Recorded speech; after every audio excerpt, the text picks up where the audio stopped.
Okay, welcome back. So hopefully you tried these other two, and the approach is very similar. We're in standard form for both of these, so we are looking at trying to find out where the discriminant is a certain value. Now in the last one we we're looking for where the equation had two zeros, so we're looking for the discriminant was positive. For part B here, we're looking for the discriminant has no zeros. We're looking for the equation has no zeros, so that means the discriminant, b squared minus 4ac, actually has to be negative. So if it's negative, it has to be less than 0. So let's try and set that up here using our equation. That's going to give me 4 squared. My a value is k. C is negative 7.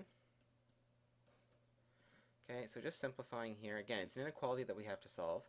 But here I have minus 4, negative 7, so that gives me 16 plus 28k. And just like before, I am now solving for k.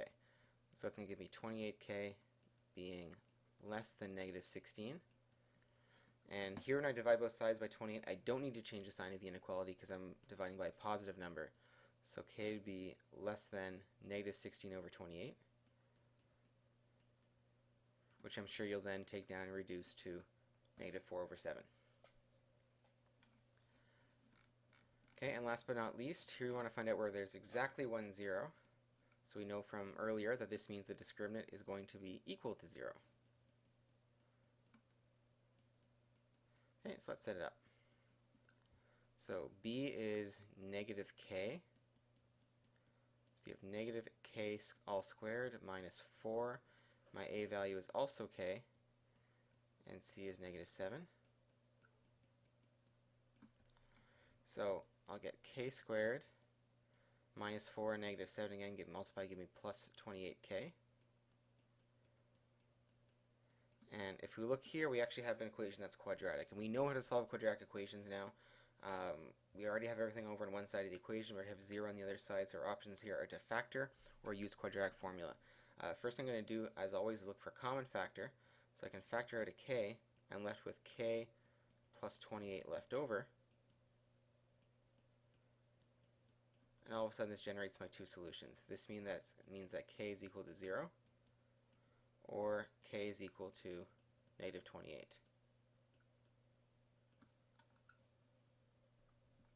Okay, so what this is telling us is there's two possible values of k that'll give you exactly 1 0. Now, one thing you have to watch out for here, we've been given two possible answers, make sure both are valid.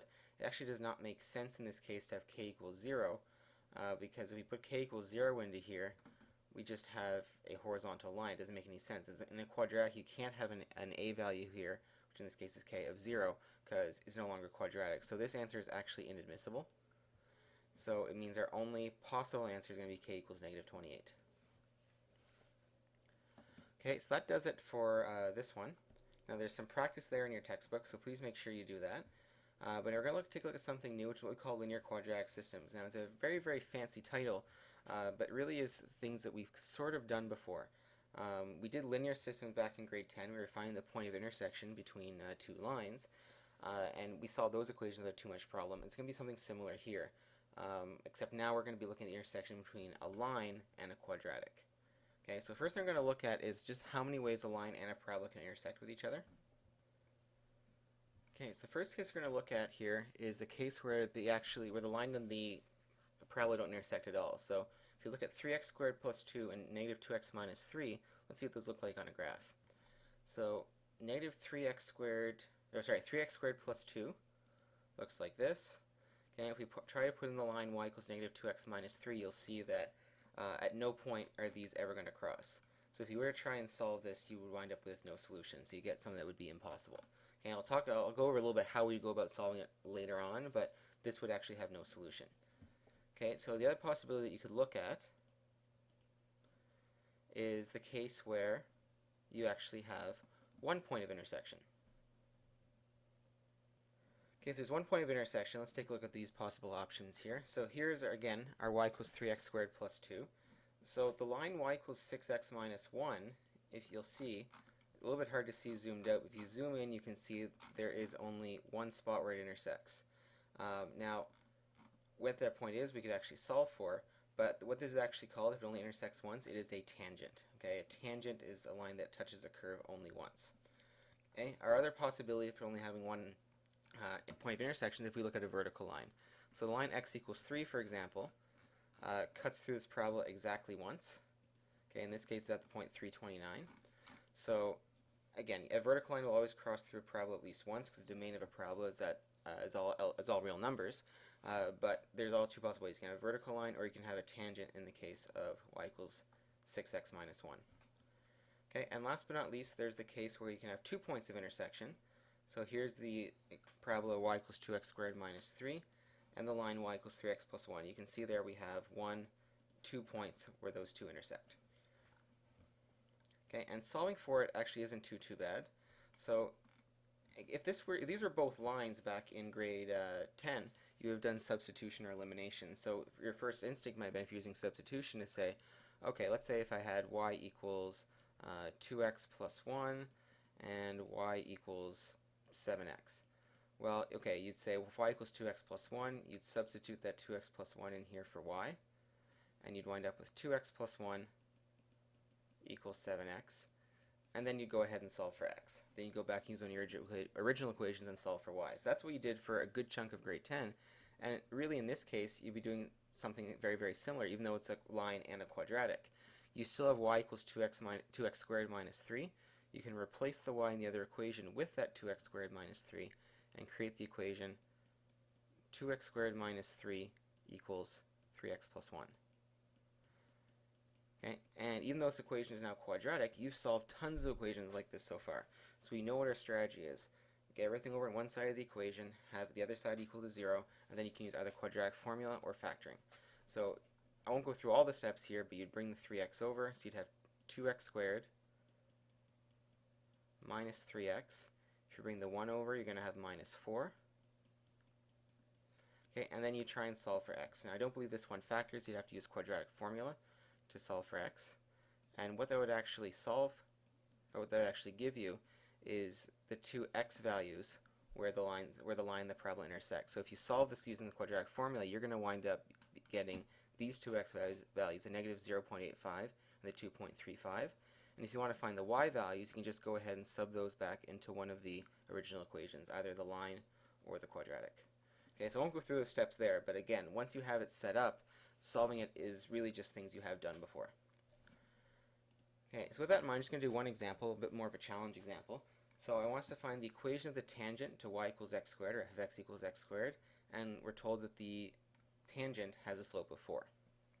Okay, so let's just get a picture of this going on here. So here's some axes. Okay, and I know, let's just, again, just doing a quick little sketch here of y equals x squared.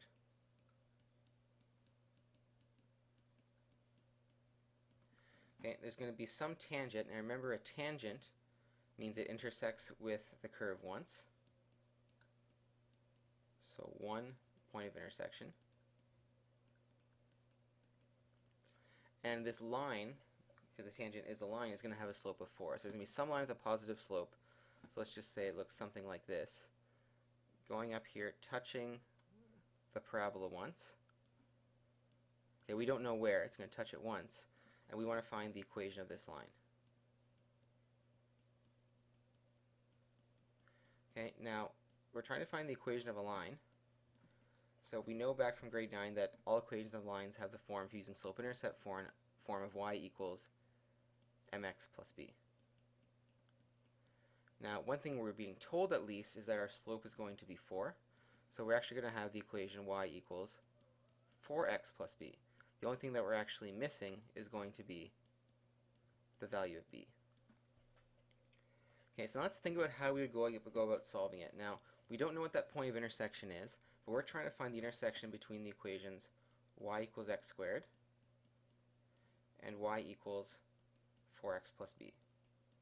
So even though I don't know what b is, let's just pretend I do and just think about how I would go about solving this. Well, thinking back to the fact that we have two equations, and again, if we pretend we know b, two unknowns with x and y, we can use substitution or elimination. I would suggest substitution here because we already have y isolated. So I'm going to take the x squared from this y value and replace it in this equation over here. So I can create a new equation where I have x squared equals 4x plus b. Okay, and then think, okay, let's say I was going to solve this one. How would I go about solving it? Well, it's a quadratic equation, so I'm going to get everything over on one side of the equation, 0 on the other side. So moving everything over, I'm going to get x squared minus 4x minus b, and that's going to be equal to 0. Okay. Now again, I would like to be able to factor this, use quadratic formula, but now is unfortunately where we really hit that roadblock. We still don't know what b is. Okay, and here's what we're going to do to find it out.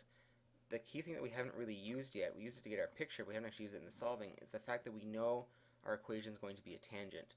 So if there's going to be a tangent, there's only going to be one point of intersection. If there's one point of intersection, there's only going to be one solution to this equation. Okay, and again, that's because we're being told it's a tangent.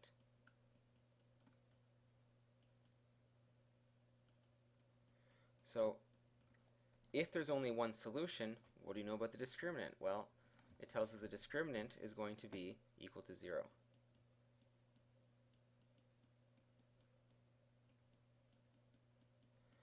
Okay, now be very, very careful. Don't get confused with the fact that we have a b here as part of the discriminant and a b here in the equation. These are different b's.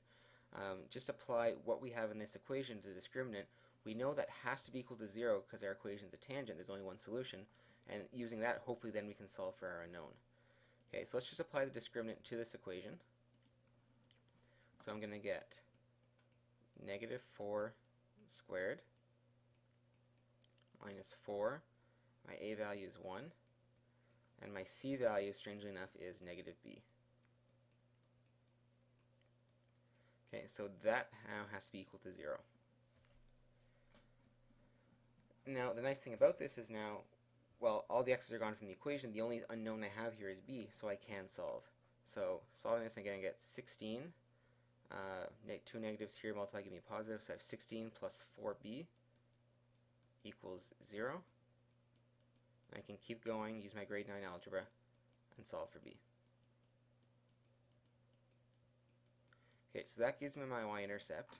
I already knew the slope up here, so therefore the equation of my tangent is going to be y equals 4x minus 4. Okay, and let's just confirm that using Desmos. So if I plot y equals x squared,